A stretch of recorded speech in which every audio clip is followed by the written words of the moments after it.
Welcome to part 18 of the Sonic Frontiers playthrough. Penis! Continuing on with Chaos Island exploration. Yeah. Fucking Jesus. Yeah? What about him? This just in. Losing brain cells. What do you mean by losing? Oh yeah, they're already gone. Yeah. Good point. They've been gone for a Good while. point. We're Sonic fans, of course they're gone. Physics, what happened? That's not supposed to happen.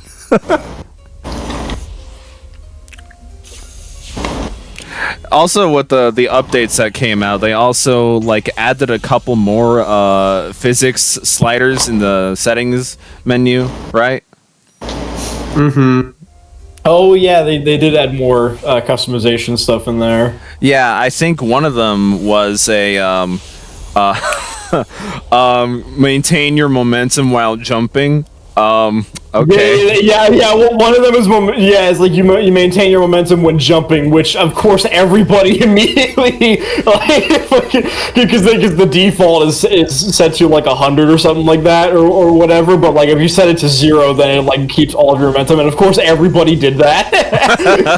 I think there's also like a checkbox where you can make it like if you jump or something, you keep boosting in the air or something like that.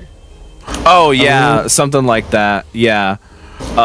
They're essentially trying to do all the mod changes that modders have already done. Yeah, they're basically doing all the shit that modders have had in the game since the first day one. Yeah, that I find it funny that day one, the very first mods of this game were to fix the physics to make them a little more to be fair, proper. physics are To make them more tolerable. Physics are like really, really hard to get right, especially in a game where that's literally the most important thing. And it's disagreed upon by different people, by your fans. That's why Sega fans don't even agree on what type of physics they want. That's why Sega let the players do it themselves. That's why all the sliders are there. Yeah.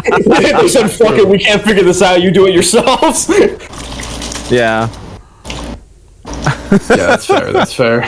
Yeah, I mean, if you wanted to phrase that a little more generously, you could say that like everyone has different accustoms to how a Sonic should feel in a Sonic game. So we put a whole bunch of sliders in so you can feel accustomed to your own play style. No, shut the fuck up. Speaking of playstyle, fuck this level. No, this is today. No. Yeah, this is the one from Unleashed Missouri. One of the extra zones that you may or may not have to play because that game's progression system's stupid. Besides the point, so how drifting works here, you go into this drifting mode. Yeah, you hit the green dash panels specifically. This is the only time in the game that they ever do green dash panels. Literally the only level. Yeah, it's sort of similar to what Colors does a little bit. Well, kind of. Like Sonic Colors had a little more justification for how it did things there because they had essentially 4 different controllers they're designing a game around, and not all those controllers had the same features as the others, you know? Like the Wii remote doesn't have a stick. So the levels were designed in a way so this would be the quick stop section, this would be the drifting section, and then they just accustom the controls to whatever controller you had at that time, right? This game has no justification for there to be green dash panels, and that's how you do the drift.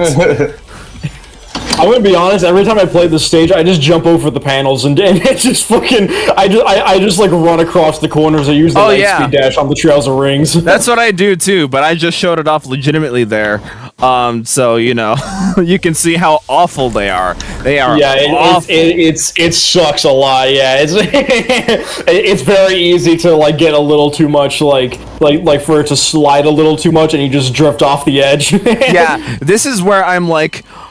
One hand, Why isn't there a drift just at will in this game? I'm pretty sure. Which actually, there's a mod that adds a manual drift to the game. Oh, is there now? Wow. And not only does it add a manual drift, it also makes it more like how it is in like Sonic Generations and Unleashed and stuff. Ooh. Oh, really? Now That sounds nice. Yeah, so it actually like makes it like somewhat usable. Oh, wow! It's almost as if it was supposed to be in the game.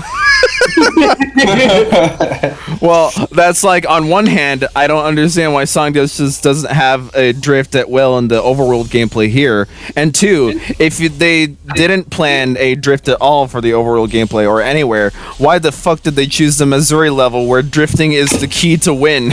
Specifically for one level in the entire like the only cyberspace level in the entire game that needs drifting. Yeah, that's why. And it's not fun. No, that's why those green dash panels exist in the first place. It's so bad. See how much I'm complaining over a single level that's done already? It's bad. I hate this game's construction. I really do. Oh, man. Then stop playing. Yeah. But it's fun. Ouch. Okay. Also, there are no invincibility frames in this game. It is a fun game. Yeah. Yes, it is fun. The game, like, my favorite part about the game, just generally, is that the gameplay loop is super addictive, and I love the obstacle courses that you can go around in on the islands. I bet you also love gambling, right? I always, addiction. I always leave before I make my big win, so. Oh, like, with the slot machines during the what's the Blood Moon ripoff thing called? Yeah, Starfall Night. They really copied the Blood Moon from fucking Breath of the Wild. Jeez, I wonder what else they copied. I mean, this is pretty unapologetically Breath of the Hedgehog, and they know that. Breath of the Breath. At least it's not Breath of the Werehog, bro. At least those knights don't have Werehog coming back. Oh God, that would. Okay, I wouldn't object if they had the Werehog music come back though, because it's kind of banging. But you wouldn't know from the game because all you hear during nighttime is dun dun dun.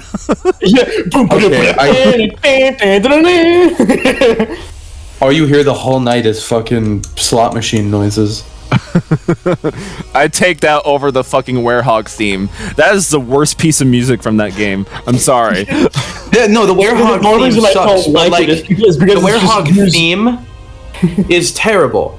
But like the level music is really good. I know. The level music is good. You just can't hear it because every 30 seconds you hear the battle song. And it's such a bad battle song. It's not even the fact because a lot of games do it where they only have one battle theme for every single battle. That's fine. Just make it good. My biggest gripe with Twilight Princess. This is a very common thing for people to say. I mean, the battle song is okay. The scene after the fucking Lakebed Temple with Midna's Lament gets interrupted by the same battle music like every 15 seconds. Oh, I'm just remembering the Twilight Princess now. It's the or something like that, right? Yeah. It's really annoying. The battle song. The Werehog battle song is okay. I would have just rather that they had a variation of it for the different levels instead. You know what game has phenomenal fucking battle music? Huh? Breath of the Wild. And Tears of the Kingdom. The battle music in Breath of the Wild is actually interesting because the way it's executed is brilliant in the same way, this way that it utilizes randomized stems.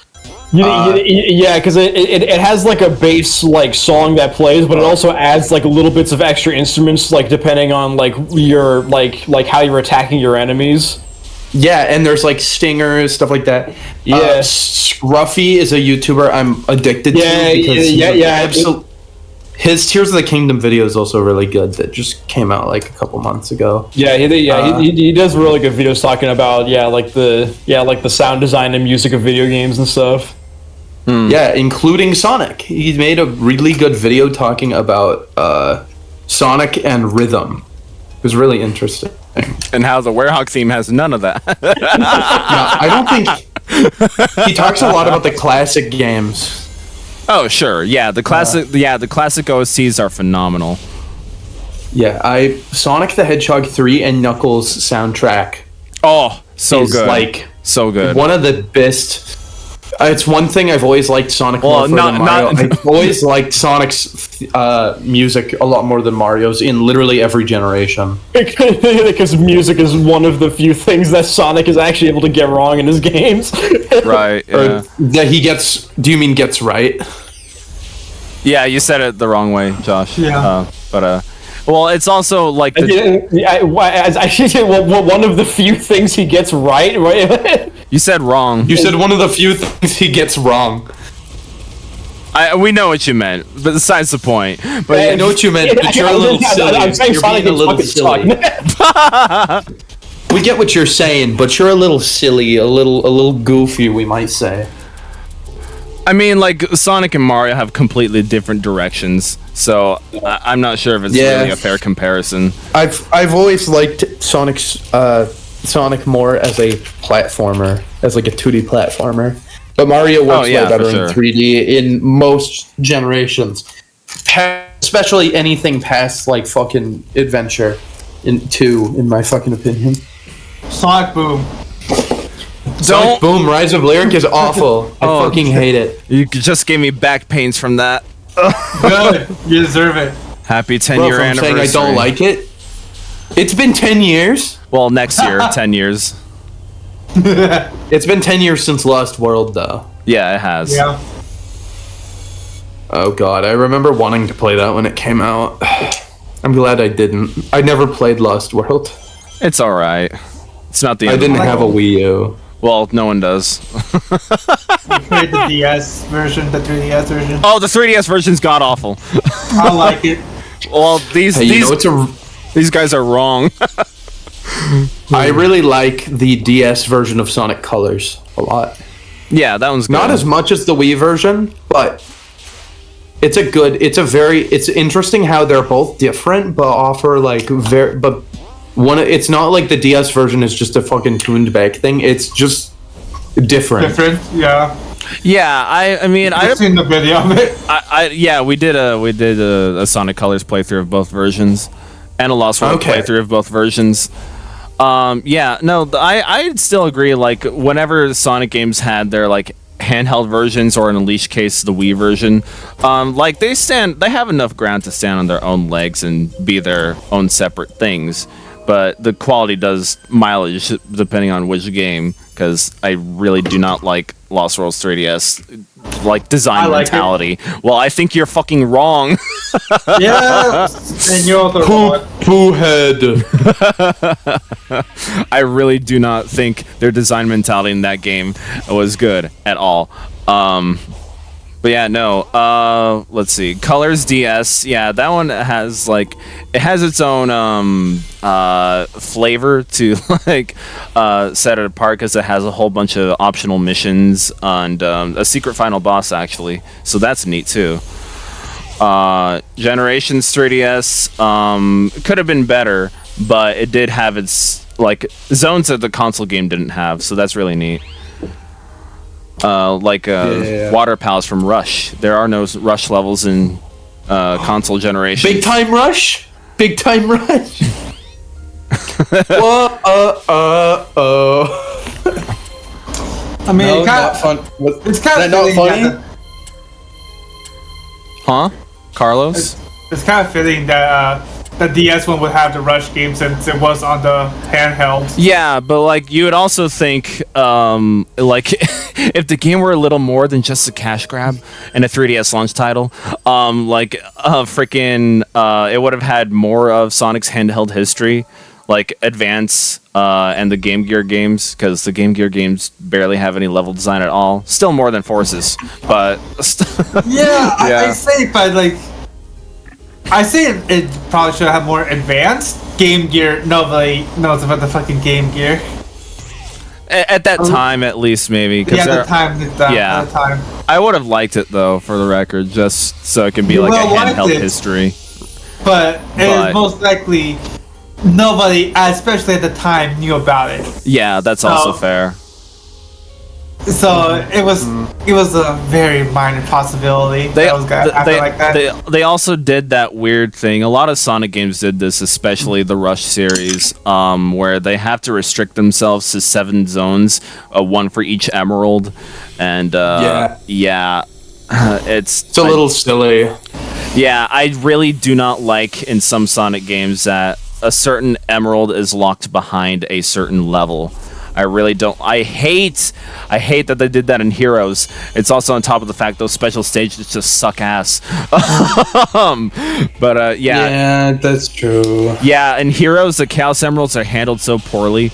Like, there are 7 aesthetical zones, I should stress, in Heroes, 1 for each emerald, but you can only get the emeralds in special stages from Act 2. Not from Act 1. If you're just getting a special stage in Act 1, it's just a special stage. There's no real reward to it. So if you want the Chaos Emerald, you have to enter the special stage in the 2nd zone. It's so dumb.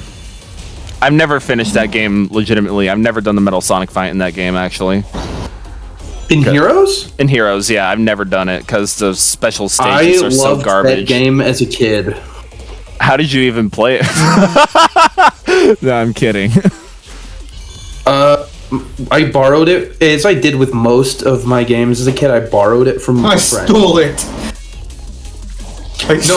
I would always just ask my friends who had different games and consoles than I did if I could play their shit. That's how I've been able to play every Zelda game ever. All of the mainline titles. Even though I don't own the majority of the consoles, as I've borrowed friends' consoles. I've got to beat every game. They probably had some good fucking trust in you for letting you to borrow the console. Well, it was like I would borrow like their fucking GameCube or some shit, and they would borrow like my Wii or something like that. They're the same. Or we trade. They are the same, I know, but I was a dumb kid. Yeah, that's fair. I'm not gonna, gripe about that, but it's just funny. But yeah, that's cool. No, I really said, like, how did you play it semi-seriously, because I really don't like the game that much. Yeah. That's also you. Yeah, that's fair. It's fair. It's fun. I'll give it that. It's fun, and it has some really impressive level design, actually. But by the end of it, you can tell that the level design was made by one person. It's one of the last games in the series in that era that I really liked. Because wasn't Shadow like right after that? Yeah, it was. And I hate that game to death. I hated a lot of stuff post Shadows, basically up until Colors. No, up until Unleashed. Oh, were you one of the few that liked Unleashed at launch? I did. Well, I didn't play it at launch. Well, in the early days before everyone changed their mind. I liked it a lot when I was a kid. Okay. I hated the Werehog, but I really liked the day stages. Well, everyone does. I never really cared. I never hated the day stages. I loved the soundtrack. I loved the art direction. I was obsessed with it was one of the last times that the story mattered very much.